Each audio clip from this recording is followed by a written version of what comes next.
Welcome back to the morning show here on Arise News. The 2019 elections handed a not-so-good deal to Nigerian women in terms of numbers that were returned elected. This situation is made even more manifest in the number of women that will be gracing the two chambers of the National Assembly after the inauguration of that assembly on June 11. To talk about this and the performance of women in the 2019 general elections in Nigeria, we're now being joined by Senator Florence Ita-Giwa, former special advisor on National Assembly matters to President Obasanjo. So delighted, madam, to have you on the morning show. Thank you. You're welcome. Thank you. Now, you listened to my introduction. Yes. Now, Nigerian women seem to have not performed as well in the last elections. In 2015, we had more women winning positions, either at the state level or at the National Assembly. But this time around, the total performance seems to have reduced from maybe 10% to about 6%. What do you think is responsible for this? Because women really tried. There were seminars, there were efforts. Yeah. I think what's happening in Nigeria is most unfortunate, for our democracy and for women. And there is no magic that can be performed under the circumstance for women to do better than they did, in view of the fact that elections, politics generally has become so capital intensive, it's like going into business, people don't have relationship with the electorate anymore. So it depends on how much you have to buy the votes and how much violence you can muster. So how can the poor woman succeed in that murky field? You go there, either they use violence to drive you off, the field, the political field, and then you have to go and negotiate vote buying and all that, because whether we like it or not, people generally don't have any relationship with the electorate anymore. In my time, you had to win election because people like you, because you work for it, man or woman. That's why I was able to defeat a ruling party in my state to go to the Senate. Because I had a relationship with the electorate. I didn't have to buy votes. I didn't have to carry gun. And even if anybody had carried gun against me, the electorate would carry against that person. But for the poor innocent woman coming up today, politics is now a commercial business. It's no longer voter and, a political leader relationship. So it's difficult for the women because they don't have the money. They have education. And we have incredibly, smart, educated, solid young women coming up, that can lead this country. But they cannot because it is rough. They don't have the money. They don't have, the will to muster violence. So what would the woman, even in the National Assembly today, I've been watching. First time I got to Senate, I was able to be, become a deputy minority leader. In my time, because three of us were there, me, Kairat, and Umu were there. And we were able to talk to them. But now it's such a serious business because people were even aspiring for position. It's about what is in it. So it's business. So you've described quite a hostile terrain for women in terms of the prohibitive costs of campaigning and also the fear of violence. But you also raise a really important point. You performed one-on-one advocacy, door-to-door, basically, and you really went to the depths of the grassroots. Oh, yeah. Do you find that women in politics nowadays are not doing that groundwork? You see, I cannot compare because I come from a very difficult terrain. I come from Bakassi, I come from the creek, where they say they call the militants are there and all that. But, over the years, I was able to establish relationship in terms of, okay, let me just put it straight, that from the time I won election to the House of Rep, which is 28 years ago, to today as I speak to you, I have not stopped work. I don't intend to contest any election anymore. I'm not looking for any political appointments. I'm 73, I'm happy, but I'm using that platform to do a lot of things. But I still have not stopped work. So there has to be something called continuity in politics, in democracy, so that I can have that, relationship with your electorate, for it to be easier. And even then, I still cannot guarantee that it will be easier for the woman of today. Because like you said, the prohibitive cost of, going to win election, even at councillor level,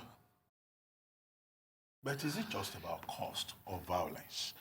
Because, you know, when you look at Nigerian elections, when you go on the polling day, the majority of the people on the lineup, they are women.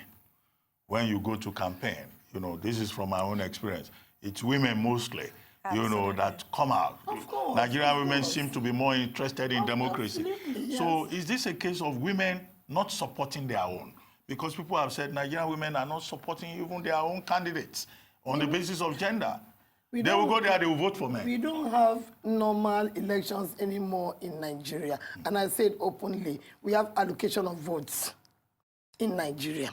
Women, I'm saying it openly, you understand? Women have learned to support each other. It wasn't easy at the time I started, but in the end, they got to understand me. You know, like now we see each other, we like each other. Women would want their own to be there. For instance, women would want a female to be Senate president or Speaker of the House, if possible. But then women don't have the capacity to buy votes. You understand? Because, you know, please don't let us be hypocrites. Today, you know, you negotiate. Very, very capital intensive. What can INEC do to level the playing field? Because we had the Not Too Young to Run bill, which addresses the age factor. What can be done to address the gender factor? From the time that I was in the Senate, there was a group called the New Generation, which took you know, which was trying to address the issue of age limit. You understand, which I support. But like now, I said that I don't want to go anymore. In fact, in my home state, I've established what I call the next generation. You understand? Because we have to also cultivate the next generation to take over power. So if that can be put in place, you know, then it would probably allow more opportunity for, you know, the upcoming women. But, you know, we need to sit down and talk about our democracy. We really need to have a conversation on our type of democracy. Because INEC right now has said that they're going to punish political parties who breach campaign finance laws, that there's a set amount that you cannot, you know, overspend. It has always been like that for over the years. You understand? Whether or not nothing happened, these things are not implemented. Nobody has ever been punished. You understand? It's been like that. You know, you see, we are just managing what is called democracy. You understand? Which is rather coffee, which is epilepsy. Today you do this, tomorrow you change. It's according to what suits whoever is in charge. But see, I mean, beyond INEC or whatever INEC can do, since the time of President Obasanjo, there have been some efforts to integrate women at the level of policy-making decisions at the highest level. People have talked about proportional representation. People have talked about affirmative action, such as you have, you know, in some other African countries. Where will you recommend a review of the Constitution, you know, in terms of affirmative action for women or proportional representation for women? Or do you think that's necessarily a discriminatory thing in principle against women? For me, unfortunately, I support affirmative action, but with amendments. You understand? I do not support affirmative action in an elective position because it's very undemocratic. And if you are chosen and just send them without winning election, you will not have a voice. You know, but I would support affirmative action on the, you know, makeup of the, you know, government, that is appointment of ministers and advisors and all that, which Obasanjo did. You know, but Obasanjo, however, we have to say here that Obasanjo big brains, not just because you are a woman. You know, because if you're a woman, you cannot sit and wait to be fed. You have to work hard, you have to be intelligent and all that. Unfortunately for Obasanjo, he found such women. You know, Ngozi Okonjo-Iweala, Ezekwesili, Nenadi Usman, you understand, with all sorts of modesty myself. Yes. You know. So he found women. I mean, he picked me because I understand the legislature. You know, having been in the legislature all my life, you know, so that's why he picked me. So he did well, but the government has to ensure inclusion of more women, you understand, in the running of this country. And that's why, even during that, I came up with a campaign during that period of no woman, no vote. You understand? No woman, no vote. But I mean, we didn't have that much strength for us to implement no woman, no vote, because the women were overpowered. But it's so unfortunate because of the level of, intelligent level of women, caliber of women that we have in Nigeria. And it's one thing for a woman to actually manage to get her foot in the door. It's quite another for her to stay there and to be returned. Look at the House of Reps, and we had so much shedding of our female lawmakers. Yesterday, we saw the valedictory session in the House of Reps. We saw the first female speaker, Patricia Ita, and we all know what happened to her, how she was chased out of office. And men have done even worse and managed to retain their seats and sit tight, as we were saying today. How does a woman survive in that terrain without the old boys network? You have, well, I don't know. If I go to a place, I just join and become a player. You understand? That's you don't have a choice. You have to join the boys to become a player. That's what I did from House of Rep. That's what I did to the Senate. I was in a party where I was with 23 men.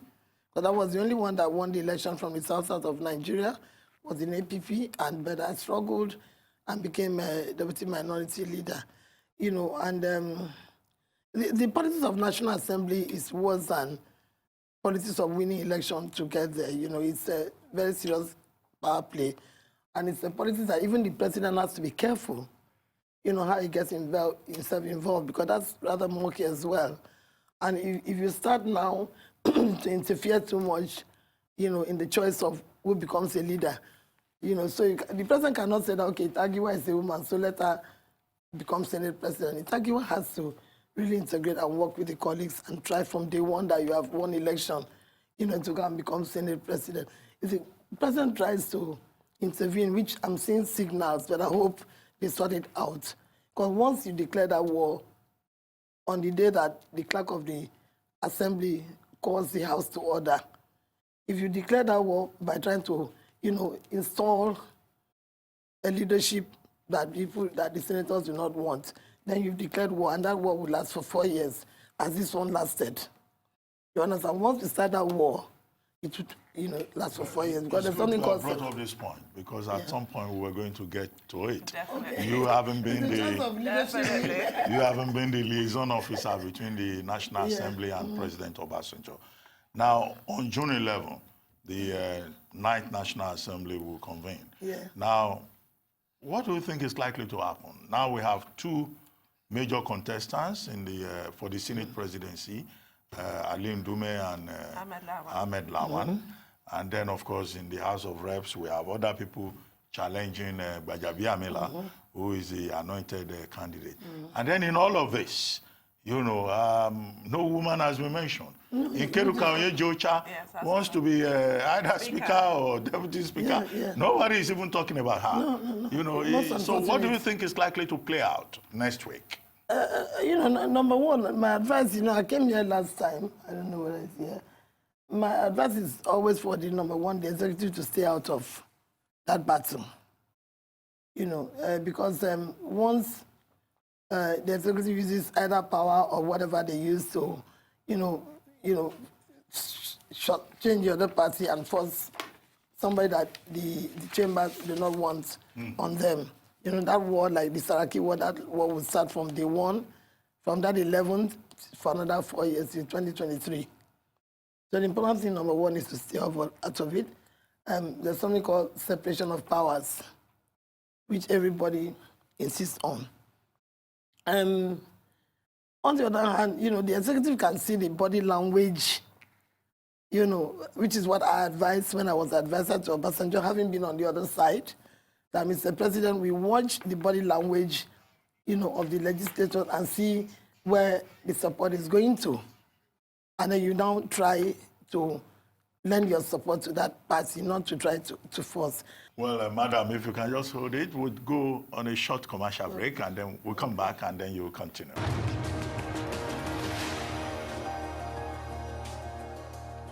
Welcome back to the morning show here on Arise News. Senator Ita-Giwa, you had talked about the risk of the executive getting too involved in legislative politics. You've talked about the doctrine of separation of powers. What other advice do you have for all the stakeholders involved? I think everybody should let the politics of the legislative chambers, play out. From the look of things, Senator Goja stepped down for Senator Lawal, but then Dume has vowed, to fight on. In the politics of the legislature, it's very, very, unsafe for you to assume that, you understand, this is going to happen tomorrow morning. Because people work till last minute, and little things can, turn people around the other way. So even I, as I'm sitting down here now, but I've been watching closely because that's my career, that's my life, so I cannot tell you that I know who is going to win. But the advice I always give is that I think the executive should start now to establish very, very cordial relationship with the, with the National Assembly. Not minding the separation of powers, They should establish very, very strong bond, strong friendship and mutual respect for each other. There should be more meetings, if you want to discuss a bill, for you not to spend your 4 years, because if the assembly doesn't pass your bills, then you cannot run the country. So there should be an arrangement like Obasanjo did, where from the embryoing stage of a bill, you start calling leadership and chairman for meetings, so that you explain to them how this is going to positively affect, their constituency, and then carry them along, which is not, for us to have a country, you must carry the National Assembly along. There has to be mutual respect. There has to be that cordiality between the two arms of government, not minding separation of powers. They're not independent, that just that we are running a country together, and you have to be able to cooperate with each other. I don't think it will be safe for the executive to interfere much in the choice of leadership, because then there'll be a gang up against. But in this kind of situation, earlier on you talked about the role that money plays in Nigerian politics. Yeah. Does money also exchange hands when people are seeking leadership positions in the National Assembly? Honestly, I cannot tell you that because, my you should tell us. Our own education. No. We have not been there. Hey, Ruben, I beg. No, because, see, from my own expectation, I would assume that anybody who gets, to the stage of aspiring to be a senator in a country of how many million? 109. They would have been successful enough, in your life as a person, not to let money influence how you're going to vote. So that's my expectation at that. But what is the reality? At that level. So how much money goes, in between is what I don't know. How many, if government puts money to so that they can have their own person, but everybody should learn. Everybody, because my boss had a rough time the first term, until now. Got to appreciate the issue of separation of powers with respect. And then he allowed the National Assembly. So, democracy is democracy. Nothing wrong with going to give cola if you want somebody to say good morning, you go to visit, go to campaign, you can go to somebody with a bottle of juice or a bottle of wine or whatever you go to. But there's a lot of politicking and horse trading that goes on in the National Assembly. That I can assure you because I'm all my 28 years in politics, I'm in National Assembly. While you're giving advice, what advice do you have for the APC? Your surgeon in the APC was brief, and you were vocal about what put you off, which was all their internal wranglings. The whole country saw that from primaries even till now, with all kinds of accusations and counter-accusations. Will APC survive, or will things fall apart? I don't, you see, my politics that once the election is over, I really don't do party politics anymore. But I think that APC as a party is very disorganized. I think I don't even know how they're surviving. Most unfortunate in my state, they did have good candidates in my state, but up to the morning of election, these guys were in court. And I couldn't understand their thinking. If you are a political party opposition in a state that is ruled by another party, and you are coming to wrestle power from the sitting governor, I thought you would make any sacrifice, which is what I preach. I had meetings in my house till 3, 4 a.m. that you want to take over power, you have to try to sacrifice and say, okay, let's go. Let one person go and fail it. But these guys fought till election morning, and it's all over the country. The party APC, they're not friends with each other. You find people who belong to one political party, but they don't like each other. There's no APC person that you meet that is not complaining about this or that, and even those in government, they're complaining about the president, complaining about this, complaining about that. Every APC person is fighting each other. So I don't know how they're managing to stay together. And for me, I couldn't manage it because politics is about, working with your friends so that I can work for the country. That's why I had to leave. I couldn't play that type of politics. Lately, people have been saying, well, that Adams Oshiomhole is the problem. I mean, the deputy national chairman of the party even wrote a lengthy piece on that. Yeah. John Odige Oyegun, yes. Former chairman of the party, says Oshiomhole is the problem. But the forum of party chairmen, they say, no, Oshiomhole is not the problem. What do you really think? Divided. It's not 100%. Yes, I know that they are divided. But what's your assessment of Oshiomhole's leadership? Because you were there when he was the leader of the party. With him as chairman. I don't know how to put it, but Ruben, honestly, I had very little time for those people. you understand? Yes, because I tell people that sometimes maybe some attitude plays in that, okay, I've seen all these things, I don't have time for this joke. Because Oyegun was very, very mature. You understand? Tried his best to manage. Even then, it was difficult for him because from the one that I joined this party, I was a judge trying to settle issues till 9 months or 10 months later when I left. So number one, I said to myself, okay, well, this guy, my governor is trying and all that. We fight, I had serious fight with my governor, even on television, and we reconciled. And it's politics, it's no permanent friend, no permanent enemy. But these people are permanent enemies. Oshiomhole now came in with his own. I would say it openly that I stayed till almost the last person on the day that Oshiomhole was voted as chairman because I was still giving out food and things and said, okay, this is a governor, he's nice, he'll be able to manage this party. But after that, there was no communication. No meeting. All you hear is quarrel. So it's I don't know how APC is going to survive. But it's a good thing that they manage whichever way, to win election. Because if you talk of elections, it's all the kind of election that, that it was conducted in this country. So I think you had a taste of it. So, people like you, when I see you in the field, I'm so entertained. And then these guys are coming to this business when they don't know how it is done. But we learned our lessons. I got the baptism of fire. I saw you, I saw Padutomi, I saw a lot of nice people that I like. And I asked myself, what are these guys doing here?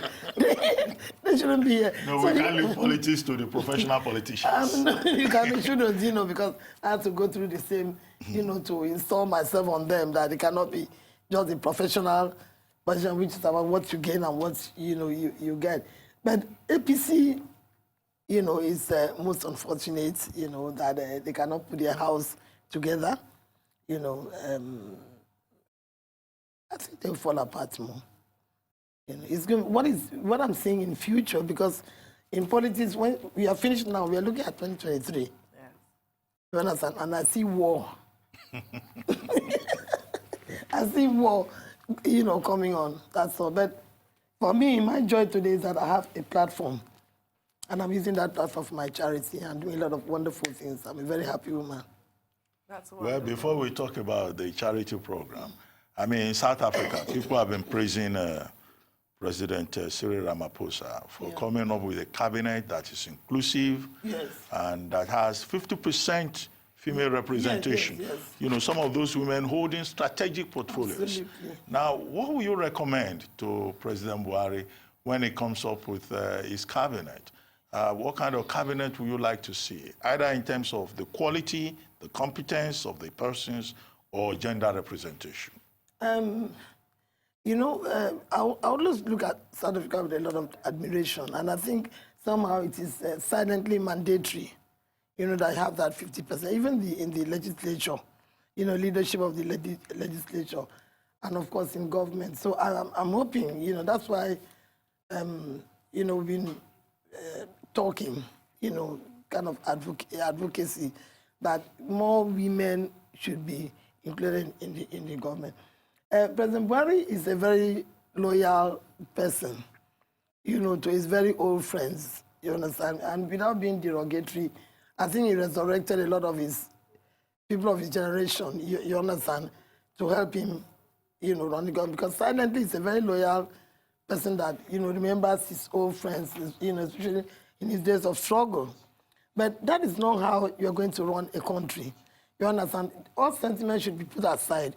You should now, like you said, engage people who are capable of running this government. And then bring in women because they're, enlightened, educated, solid women. And then we need to wake the country up from sleep because the country has been asleep, because of the kind of leadership that we have. So even if you're not doing it, you have to get, people who are vibrant. I spent 4 years, and you know that 4 years I spent with Obasanjo, the country was alive 24 hours because we were working day and night. We were in a hurry to achieve so much. President Buhari should get such people who are committed and dedicated to the development of this country to work day and night. Let there be a vibrant government. Let the country come back to life. Well, we will still come back to this subject, but we'll take a short break now, and then we'll continue with this line of conversation.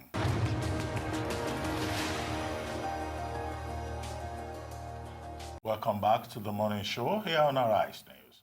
We're still having a conversation with Senator Florence Ita-Giwa, former advisor on National Assembly matters to President Olusegun Obasanjo. Madam, good to have you here.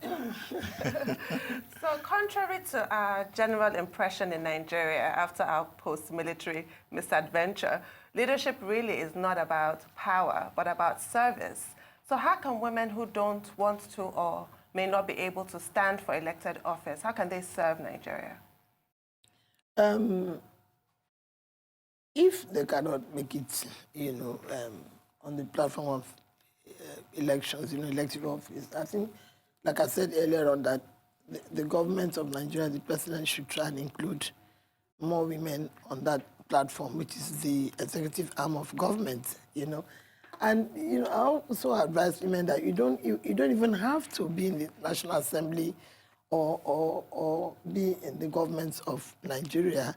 You can come together and work, get a platform and work, to do things for your country.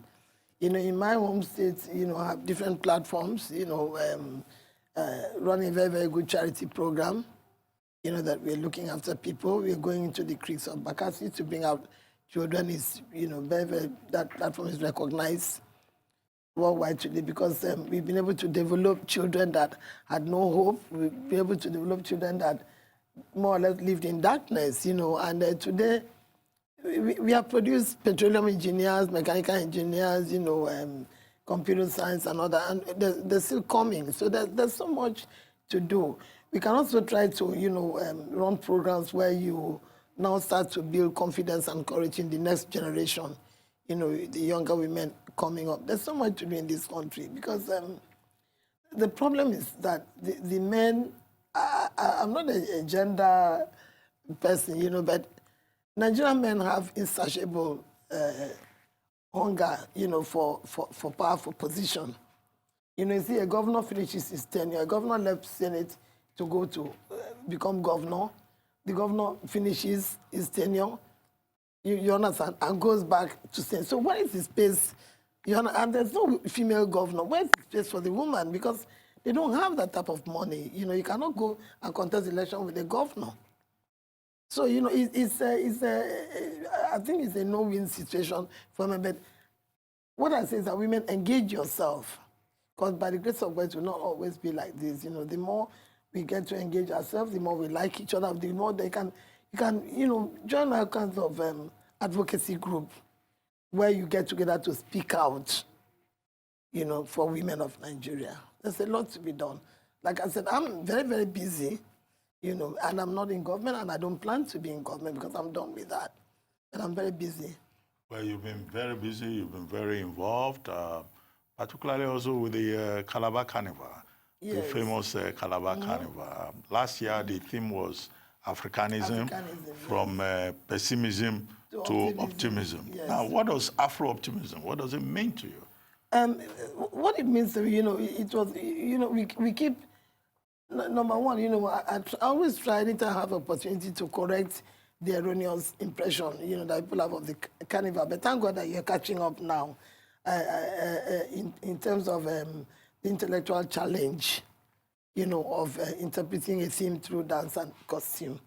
Year before last, we did climate change. And in fact, I got a call yesterday from somebody from abroad that said, we have to come up again with that issue of climate change. Because we interpret, you interpret, if you use the climate change, we interpreted the mitigation of effects of climate change through dance and costume. Now, Ruben, you're talking about from pessimism to optimism. I think we are even going to continue, if possible.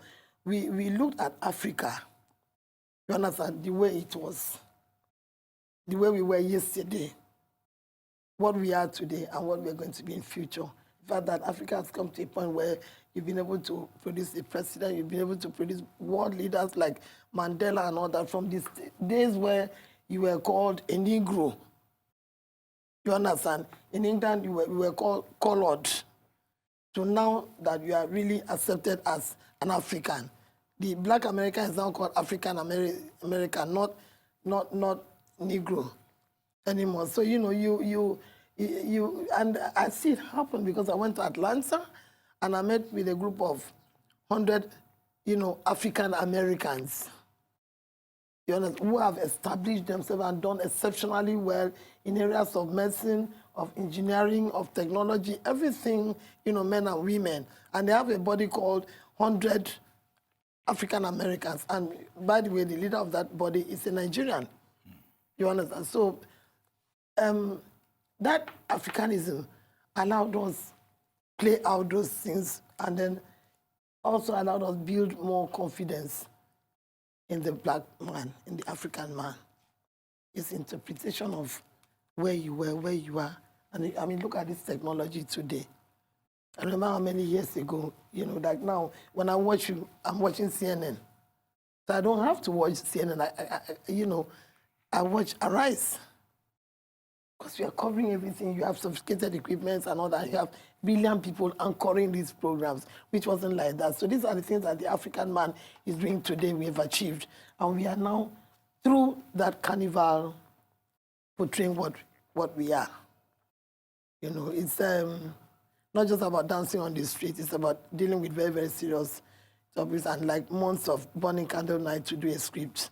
But do you have the fear that someday some governor will come and they will not support the Calabar Carnival? We are trying because sustainability is important. Absolutely. We've been lucky so far. For me, it's one of the conditions for supporting a governor. Because that carnival, whether we like it or not, whether Nigerian government sees that or not, but it has placed Nigeria on a very, very positive note into the international community, and we have been placed on the social calendar of the world. We have invitation very soon to go to Canada. We are going to Grenada to do a presentation of Africanism.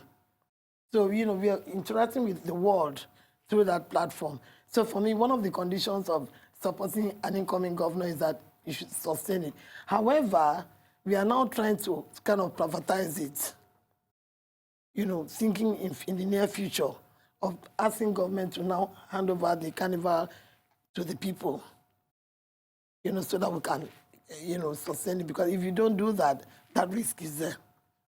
It's always there playing at the back of my mind, But my own band, Seagull, I try to be, it is very, very capital intensive once I'm going for election. But, because it's something that I believe in, so I try to be as independent as possible.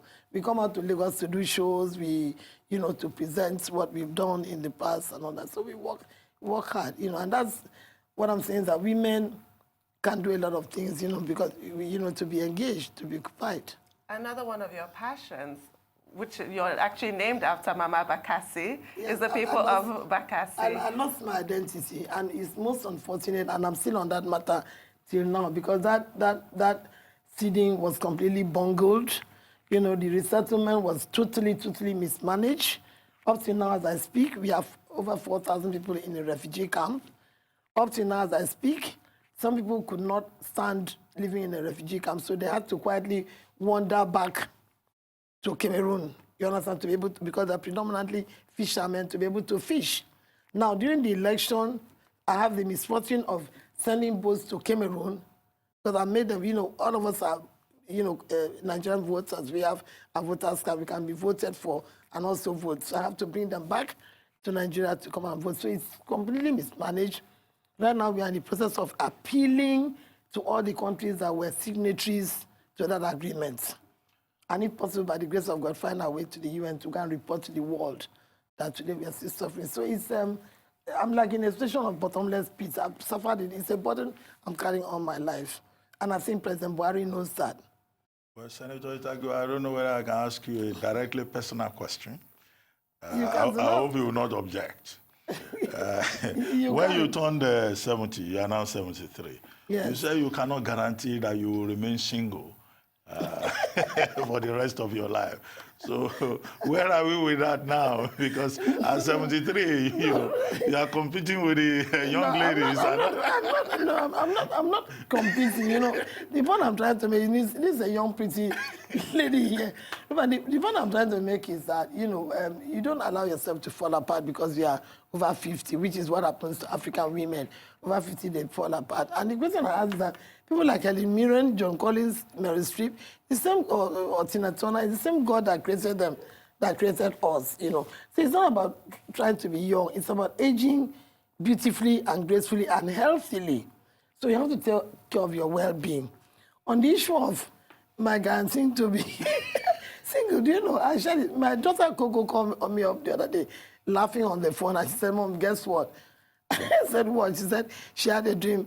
That they were in the wedding. I said, whose wedding? She said, your wedding, Mommy. Your wedding had that. I actually wore a peach dress for that wedding. I said, Coco, you are dreaming of impossibilities. Your mind is playing games with you. Because I'm here, but I'm engaged in other things now. So, but I don't know. I don't know about not guaranteeing remaining single and all that. The suitors, you have a line of suitors. No. I wasn't joking. But I'm very busy running Echoes of Calabar. I have a new baby. Your restaurant. Yeah, my restaurant. Yeah. I'm so pleased with that. So tell us about your restaurant, man. Oh, my restaurant is beautiful. I have a 3-in-1 restaurant. I tell people that that's my therapy.